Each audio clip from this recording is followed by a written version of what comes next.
നമ്മുടെ മുറ്റത്തും പരിസരത്തും സാധാരണ കാണപ്പെടുന്ന ഒരു ചെടിയാണ് ഞവരയെന്നോ പനിക്കൂർക്കയെന്നോ വിളിക്കുന്ന ഈ ചെറിയ സസ്യം. ഒരു തണ്ട് ഒടിച്ചു നട്ടാൽ തന്നെ സമൃദ്ധിയായി വളരുന്ന ഈ ചെടി ജലദോഷത്തിനും ചുമയ്ക്കും പനിക്കും വളരെ നല്ലതാണ് എന്ന് നിങ്ങൾക്കറിയാം. എന്നാൽ നമ്മുടെ മുറ്റത്തെ ഈ അത്ഭുതകരമായ സസ്യം നമ്മൾ മലയാളികൾ നേരിട്ടുകൊണ്ടിരിക്കുന്ന പല ആരോഗ്യ പ്രശ്നങ്ങൾക്കും ഒരു വലിയ പരിഹാരമാണ് എന്ന് നിങ്ങൾക്കറിയാമോ?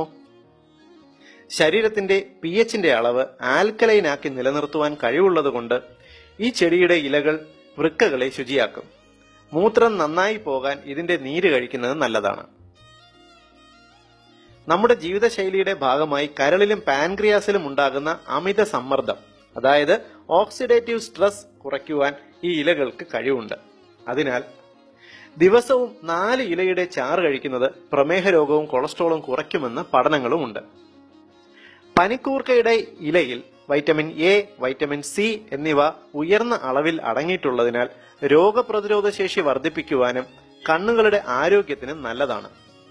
ഇതിന്റെ ഇലകളിൽ ഒമേഗ 6 ഗാമ ലിനോലിനിക് ആസിഡ് ധാരാളം അടങ്ങിയിട്ടുള്ളത് കൊണ്ട് ബ്രസ്റ്റ് ക്യാൻസർ, പ്രോസ്റ്റേറ്റ് ക്യാൻസർ എന്നീ രോഗങ്ങളെ ഫലപ്രദമായി പ്രതിരോധിക്കും. ഏറ്റവും പുതിയ പഠനങ്ങളിൽ ഞവരയില അല്ലെങ്കിൽ പനിക്കൂർക്ക ഇലയ്ക്ക് സന്ധിവാതത്തിന്റെ, അതായത് rheumatoid arthritis, gout, uric acid കൊണ്ടുള്ള മുട്ടുവേദനകൾ എന്നീ പ്രശ്നങ്ങൾക്ക് വളരെ നല്ലതാണ് എന്ന് കണ്ടിട്ടുണ്ട്. രക്തത്തിലെ അസിഡിറ്റി കുറയ്ക്കുന്നത് കൊണ്ടും മൂത്രത്തിന്റെ അളവ് കൂട്ടുന്നത് കൊണ്ടും ഈ ഇലയുടെ നീര് പതിവായി കഴിച്ചാൽ യൂറിക് ആസിഡ് കുറയും. ഞവരയില ചിലരിൽ ചൊറിച്ചിലോ അലർജിയോ ഉണ്ടാക്കാം. ഈ ഇലകളോട് അലർജി ഉള്ളവർക്കും വൃക്കരോഗമുള്ളവർക്കും ഈ ഇല ഉപയോഗിക്കുന്നത് നല്ലതല്ല. പൊതുസമൂഹത്തിന് ഉപകാരപ്രദമായ ഈ ഹെൽത്ത് ഇൻഫർമേഷൻ നിങ്ങൾക്കായി അവതരിപ്പിച്ചത് ethnihealthcode.com.